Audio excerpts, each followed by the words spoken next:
பக்கவாதம் இல்லாத சமுதாயத்தை உருவாக்குவோம். டே 57. பக்கவாதத்தில் அசையாத தோள்பட்டையை அசைய வைப்பது எப்படி? ஸோ எளிமையான பயிற்சிகள் நான் சொல்லி கொடுத்தேன். எங்களுக்கு மூமெண்ட்டே இல்லை, அவங்களுக்கு எப்படி மூமெண்ட்டை கொண்டு வருது அப்படின்னு சொல்லி கேட்டாங்க. ஸோ அவங்களுக்கு வந்து ஒரு சிம்பிளான ஒரு பயிற்சி. ஸோ பார்த்தீங்கன்னா மூமெண்ட்டே இல்லாததுக்கு என்கிட்ட ஒரு வெயிட் கப் இருக்குது. வெயிட் கப்ங்கிறது காலுக்கு கைக்கு போட்டு எக்ஸசைஸ் பண்ணுறது.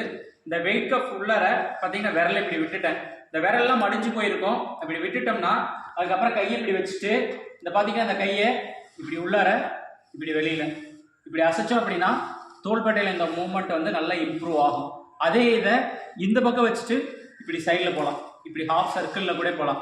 அதே இதை பார்த்தீங்கன்னா ஷோல்டருக்கு எல்போவுக்கு வேணும், ரிஸ்ட்டுக்குமே வேணும்னா இப்படி உள்ளார இழுத்துட்டு இப்படி முள்ளார தள்ளணும். இது எவ்வளோ தூரம் தள்ள முடியுமோ அது மாதிரி தள்ளலாம். இங்கே பார்த்தீங்கன்னா இந்த மூமெண்ட்டை இப்படி முன்னாடி இழுத்துட்டு இது எவ்வளோ தூரம் போக முடியுமோ போகலாம். இந்த மாதிரி இழுத்து தள்ளணும். அதே மாதிரி முன்னாடி பின்னாடி இது போகலாம். ஒரு வேளை என்கிட்ட இந்த கப்பு இல்லை அப்படின்னா இந்த மாதிரி ஒரு டவல் எடுத்து நல்லா ரோல் பண்ணிக்கோங்க. ரோல் பண்ணிவிட்டு இதை எடுத்து இது மேலே வச்சுக்கோங்க. வச்சுட்டு ஒரு ரப்பர் பேண்ட் போட்டுக்கோங்க. இந்த இடத்துல அசையாத மாதிரி வச்சுட்டு இந்த இதில் இந்த துணியை அழுத்தினாப்புல இப்படியே தள்ள வேண்டியதான். எவ்வளோ முடியுமோ அவ்வளோ தள்ளலாம். அசைவு மூமெண்ட் இல்லாதவங்களுக்கு நகர்ந்து போகிற மாதிரி இருக்கும்.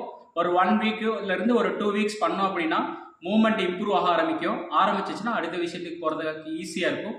தேங்க்யூ.